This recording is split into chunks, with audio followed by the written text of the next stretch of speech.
लोकसेवा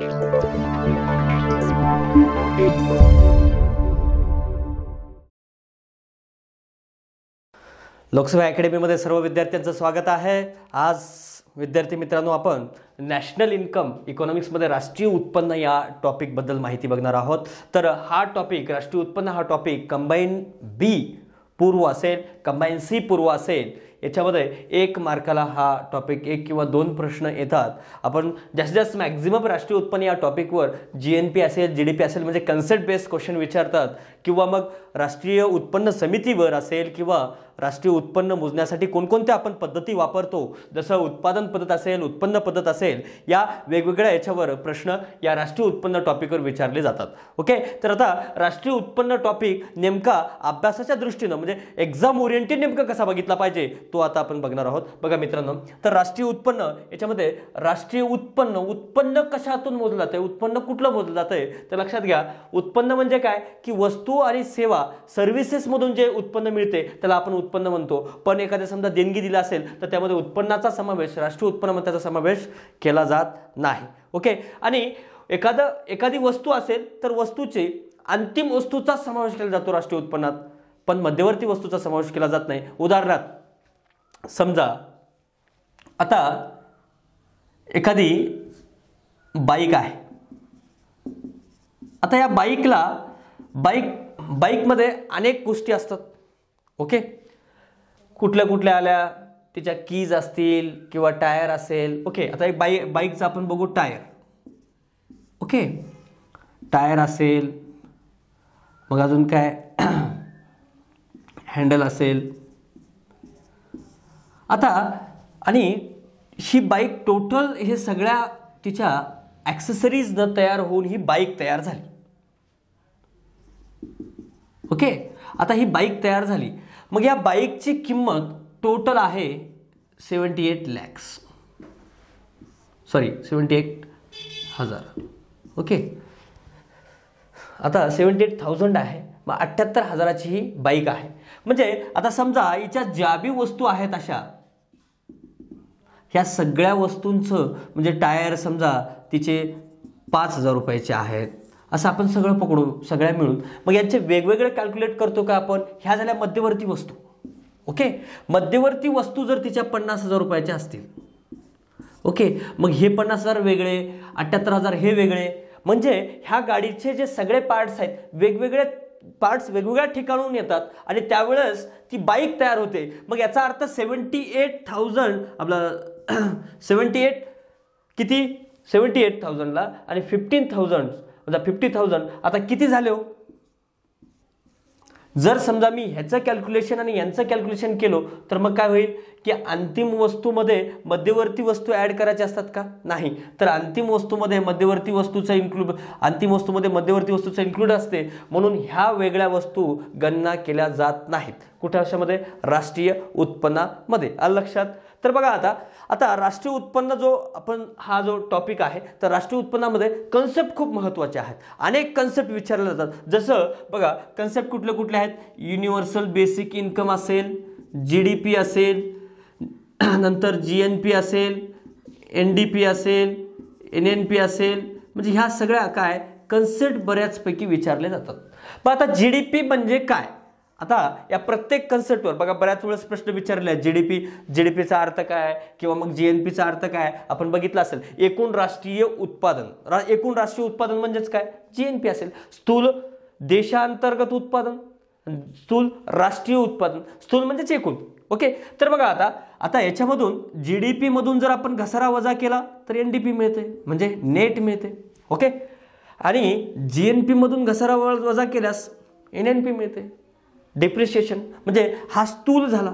ग्रॉस म्हणजे टोटल एकूण, आणि त्याच्यातून जर घसारा वजा केला म्हणजे एखादी मशीन, घसारा म्हणजे काय, एखादी मशीन जर पहिल्या वर्षी जर ती किती 1,000 रुपये रोज देत असेल आणि ती जुनी झाली मशीन, आणि जुनी झाल्यामुळं तिचं काय झालं, घसारा झाला, बरोबर, आणि ती आता किती उत्पन्न देते, 900 रुपयेच देते, म्हणजे हिचं किती झालं, 100 रुपये काय झालं, तिचा घसारा झाला। म्हणजे स्थूल उत्पादन किती आहे त्या मशीनचं, 1,000 रुपये, आणि त्या मशीनचं नेट इन्कम काय झालं 900 रुपये. म्हणजे नेट इन्कम म्हणजे काय, तिच्यासाठी लागणारे समजा तिची डागडुगी असेल किंवा तिचं रिपेअरिंग असेल त्याच्यावर 100 रुपये खर्च होत आहेत आणि नेट त्या कंपनी म्हणजे त्या याचं उत्पादन किती झालं 900 रुपये. मग तसंच म्हणजे याचं काय जीएनपी असेल किंवा जीएनपी असेल किंवा जीडीपी असेल, जीडीपी मधून घसारा वजा केल्यास एनडीपी मिळते, नेट डोमेस्टिक प्रोडक्ट. इथं काय ग्रॉस डोमेस्टिक प्रोडक्ट आणि इथं ग्रॉस नॅशनल प्रोडक्ट. मग आता जीडीपी आणि जीएनपी जर बघितलात तर एनडीपी आणि एनएनपी बघायची गरज आहे का, नाही. म्हणजे फक्त इथं घसारा वजा केलेला आहे. बघा आता जीडीपी म्हणजे काय, जीडीपी म्हणजे आता जीडीपी आणि जीएनपी याच्यामध्ये फरक काय बघा. आता जीडीपी आणि जीएनपी मध्ये फरक काय आपण बघू. आता जीडीपी म्हणजे काय की एका वर्षात, आता देशाच्या सीमेअंतर्गत, खूप महत्वाचं आहे मी जे बोलतोय आता ते खूप महत्वाचं आहे मित्रांनो. आता हा देशाच्या सीमा आहेत. ओके, म्हणजे एका वर्षात देशाच्या सीमेअंतर्गत जेवढ्या वस्तू आणि सेवांचा निर्माण होतात त्यांच्या किमतींची बेरीज म्हणजे जीडीपी होय. लक्षात. म्हणजे काय एका वर्षात कुठल्या कुठल्या गोष्टी महत्वाच्या आहेत बघा. एक वर्षात जेवढ्या वस्तू आणि सेवा निर्माण होतात, वस्तू प्लस सेवा यांचे कशाची येईल, किमतींची बेरीज येईल. म्हणून तर जीडीपी मध्ये म्हणजे आपला जो जीडीपी वृद्धी दर आहे तो काय असतो, त्यांच्यावर काय मार्केट प्राइस आणि फॅक्टर कॉस्ट याच्यावरून परिणाम होत असतो. जीडीपी मध्ये जर वस्तू आणि सेवा ॲक्च्युअल वाढल्या असतील तर ते खरा जीडीपी समजायचा, की वस्तू आणि सेवांच्या किमती वाढल्या असतील की कशामुळं, तर आपल्या चलनवाढ झाल्यामुळे जर वस्तू आणि सेवांच्या किमती वाढल्या असतील तर त्याला काय म्हणलं जात नाही, वस्तू आणि सेवांच्या किमती वाढल्या असतील तर योग्य जीडीपी समजला जात नाही. का तर चलनवाढ झाल्यामुळे जीडीपी वाढलाय पण ॲक्च्युअल जीडीपी वाढला नाही असं समजला जातो. वस्तू आणि सेवा खरोखर वाढल्या असतील तर त्यावेळेस मात्र काय किमती त्या म्हणजे जीडीपी वाढला असं आपण म्हणू शकतो. बघा एका वर्षात वस्तू व सेवा जेवढ्या निर्माण होतात त्यांच्या किमतींची बेरीज कुठं, देशांच्या सीमेअंतर्गत जे निर्माण होतात त्याला आपण जीडीपी म्हणतो. ओके, आता जीएनपी म्हणजे काय बघा. जीडीपी हा काय दाखवते हो, जीडीपी देशांतर्गत शक्ती दाखवते. म्हणजे आपल्या सीमेअंतर्गत म्हणल्यानंतर काय की देशांतर्गत म्हणजे आपल्या देशात किती उत्पन्न निघतंय हे आपलं काय देशातली काय दाखवते, अंतर्गत शक्ती दाखवते. आणि जीएनपी काय दाखवते, बाह्य शक्ती दाखवते. आता देशाच्या संख्यात्मक आकडेवारी दाखवते की बाबा आमचं एवढं जीडीपी आहे, किती आहे आपली जीडीपी 100 बिलियन आहे, 200 बिलियन डॉलर आहे, 300 बिलियन डॉलर आहे असं आपण म्हणू शकतो. जसं आपल्या घराचं एखाद्या कुटुंबाचं उत्पन्न असतंय तसंच देशाचं जीडीपी असतो. लक्षात. आता जीएनपी म्हणजे काय बघा. आता जीएनपी कसं काढतो आपण. आता जीएनपी म्हणजे काय, साध्या शब्दात जर सांगायचं म्हणलं जीएनपी देशाच्या नागरिकांनी कमवलेले उत्पन्न म्हणजे जीएनपी होय. देशांच्या नागरिकांनी. मग नागरिक म्हणजे कोण, सिटीजन. मग तो सिटीजन आता बघा जर एखादा आता हा भारत आहे म्हणजे समजा हा इंडियामध्ये आहे, म्हणजे आता हा समजा हा USA वगैरे आहे, इकडे कुठला समजा दुसरे कुठला आहे, इकडे चायना आहे, इथं श्रीलंका आहे. ओके, तर आता हा श्रीलंका झाला, हा चायना झाला, हा USA झाला. ओके, आता मी असं पकडतो की आता जीएनपी म्हणजे काय सांगितलंय, देशाच्या नागरिकांनी कमवलेले उत्पन्न. मग आता देशाचा नागरिक फक्त इथंच राहिल्याची शाश्वती आहे का, नाही. म्हणजे जर देशाच्या नागरिकांनी कमवलेले उत्पन्न म्हणजे एखादा USA मध्ये एखादा व्यक्ती असेल भारतीय, नॉन रेसिडेंट इंडिया, आता NRI जे म्हणतो आपण. ओके, आता USA मध्ये एखादा नागरिक राहत असेल आणि त्यांनी तिथं जर उत्पन्न कमवत असेल 100 रुपये समजा. ओके, आता इथं आता भारतामध्ये जर USAचा एखादा राहत असेल आणि त्यांनी 200 रुपये उत्पन्न कमवत असेल, बरोबर, म्हणजे हा भारताचा काय नागरिक आहे का, नाही. मग मी देशाच्या सीमेअंतर्गत सांगितलंय का, नाही. म्हणजे इथं सीमेचं बंधन आहे का, नाही. म्हणजे जीएनपी म्हणजे काय, देशाच्या नागरिकांनी मिळवलेले उत्पन्न. मग देशाच्या नागरिकांनी मिळवलेले उत्पन्न म्हणजे काय, तर बघा आता देशाच्या नागरिकांनी मिळालं म्हणजे देशाचा नागरिक कुठेही राहू शकतो. फक्त इथं निवासी संकल्पना आहे. म्हणजे देशाच्या सीमेअंतर्गत राहणारा कोणताही निवासी हा नागरिक असू शकतो, नसूही शकतो. बरोबर. मग आता म्हणजे USA नागरिक भारतामध्ये काय करतोय, 200 रुपये कमवतोय, आणि भारतीय नागरिक USA मध्ये किती कमवतोय, 100 रुपये कमवतोय. एखादा चायनामध्ये भारतीय नागरिक आहे, तो 100 रुपये कमवत असेल, आणि इथला श्रीलंकेमध्ये समजा एखादा 100 रुपये कमवत असेल, म्हणजे या सगळ्यांची गणना GNP मध्ये होते. म्हणजे GNP म्हणजे काय, मग देशाच्या नागरिकांनी कमवलं उत्पन्न म्हणजे काय, तर लक्षात घ्या इथं सीमेचं बंधन नाही. GDP, आता GNP म्हणजे काय बघा, GNP बरोबर GDP plus X minus M म्हणजे काय. मग आता देशाच्या नागरिकांनी, मला प्लस X म्हणजे काय, की प्लस X म्हणजे देशाच्या नागरिकांनी जे कमवले. समजा श्रीलंकेमध्ये 100 रुपये कमवलेले आहेत, USA मध्ये 100 रुपये कमवलेले आहेत, चायनामध्ये 100 रुपये कमवलेले आहेत, मग ऍड होते. Okay, export. आणि आता हे इम्पोर्ट झालं, M म्हणजे. मग आता देशाच्या नागरिकांनी, आता देशात भारतामध्ये USA किती कमवतोय, 200 रुपये वजा करावं लागते. का, तो भारतीय नागरिक आहे का, नाही. म्हणजे भारतीय नागरिकांनी कमवलेला असेल GDP मध्ये प्लस करा, आणि मायनस कुठल्या गोष्टी करायच्या, ज्या गोष्टी भारताला द्यावे लागणार आहेत भविष्यात. नागरिक असेल तर तो देशाचं उत्पन्न असतंय, आणि नागरिक नसेल तर ते परकीय देशाला द्यावं लागतंय. बरोबर. म्हणून आता GNP म्हणजे काय, की GDP प्लस X म्हणजे काय, की जे भविष्यात कुठल्याही राष्ट्राला द्यावे लागत नाहीत.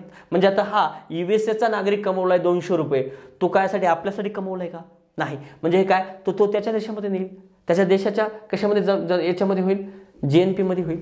लक्षात. म्हणजे प्लस X मध्ये काय काय येईल, की देशाच्या नागरिकांनी कुठेही कमवते त्यांना सीमेचं बंधन नाही. GDP प्लस X मायनस म्हणजे भारतानं कुठला आयात केला असेल, भारतातल्या एखाद्या, म्हणजे भारतामध्ये एखाद्या USA नागरिकांनी कुठली कंपनी असेल किंवा नागरिकांनी उत्पन्न मिळवत असेल, तर ते काय मायनस करावे लागेल. का, तर ते भारतीयांचं उत्पन्न नसतंय. या सगळ्या मायनस केल्यानंतर GDP plus X minus M is equal to GNP, gross national product.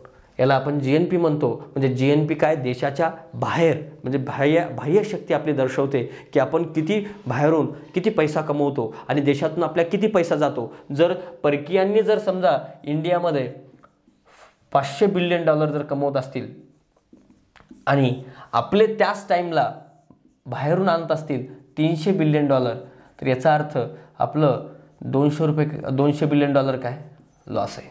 लक्षात. म्हणजे वेगवेगळ्या देशातून भारतीय किती आणतात, $300 बिलियन, आणि भारतातून किती जातो, $500 बिलियन. बघा, लक्षात घ्या. म्हणजे याचा अर्थ काय, GDP काय आहे, GDP पेक्षा GNP अधिक आहे का, नाही. कारण GNP कमी आहे भारताचा. का, भारतातून जास्तीत जास्त, भारतातून परकीयांनी भारतामध्ये जास्त कमवतात, आणि म्हणून भारतातला जो पैसा आहे तो बाहेर जास्त जातो, आणि इंडियामध्ये कमी येतो. येणारा पैसा किती आहे, कमी आहे. जाणारा पैसा काय, जास्त आहे. त्याला काय म्हणतो आपण, GNP. म्हणजे GNP म्हणजे काय, जातो म्हणून इंडियाच्या सध्या परिस्थिती कशी आहे, म्हणून GDP अधिक आहे GNP पेक्षा, सध्या परिस्थिती. म्हणजे याचा अर्थ लक्षात घ्या की भारतामध्ये एक्सपोर्ट जो आहे तो किती आहे, इम्पोर्ट किती आहे आपला 500, एक्सपोर्ट किती आहे 300 आहे. मग निर्यात केलात, आयात केलात, सगळ्या गोष्टी आल्या. एखाद्या देशाचा नागरिक कमवला ते नाही, आयात असेल, निर्यात असेल, कर्ज असेल, देणं असेल, घेणं असेल, फक्त निव्वळ येणी किती आहे, निव्वळ देणी किती आहे, या हिशोबावर आपण GNP GDPचा संबंध येतो. लक्षात.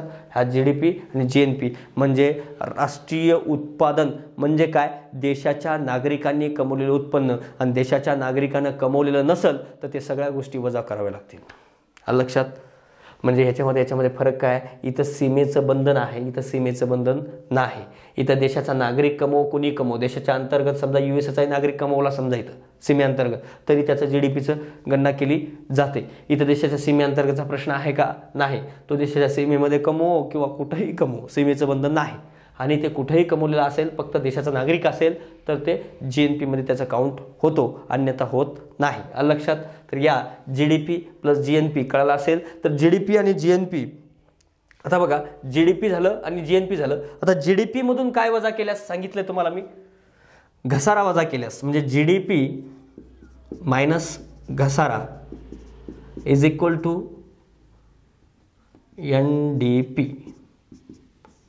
NDP मिळते. मग सेम तसंच GNP मधून, म्हणजे ह्या दोन गोष्टी बघण्याची गरज नाही, सेमच आहे बघा. आता याच्यामधून म्हणजे GNP मायनस घसारा इज इक्वल टू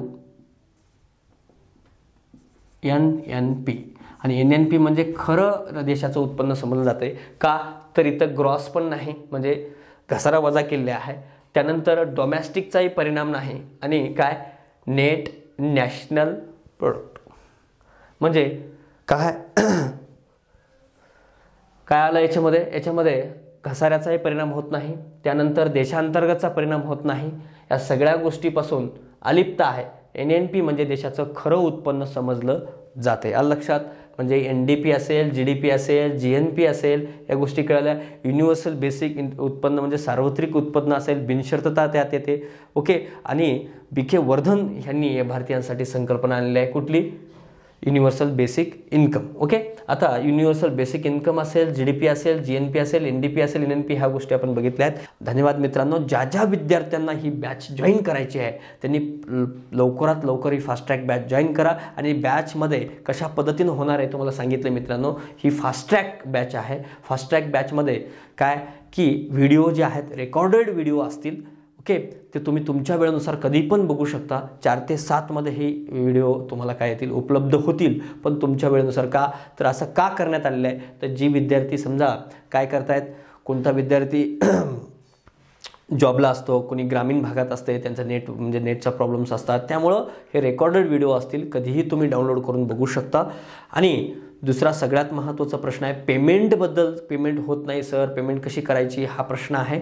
तर 9011114472 साई डहाळे यांच्याशी कॉन्टॅक्ट करून तुम्ही पेमेंट करू शकता. ओके, त्यानंतर आता ही फास्ट ट्रॅक बॅच नवीन विद्यार्थ्यांनी लावू नका मित्रांनो, त्यांना काही फायदा होणार नाही. जे जुने विद्यार्थी आहेत त्यांनी मात्र ही जॉब म्हणजे ही जी आहे बॅच आहे ती जॉईन करा, निश्चित तुम्हाला फायदा होईल. नक्कीच. धन्यवाद मित्रांनो.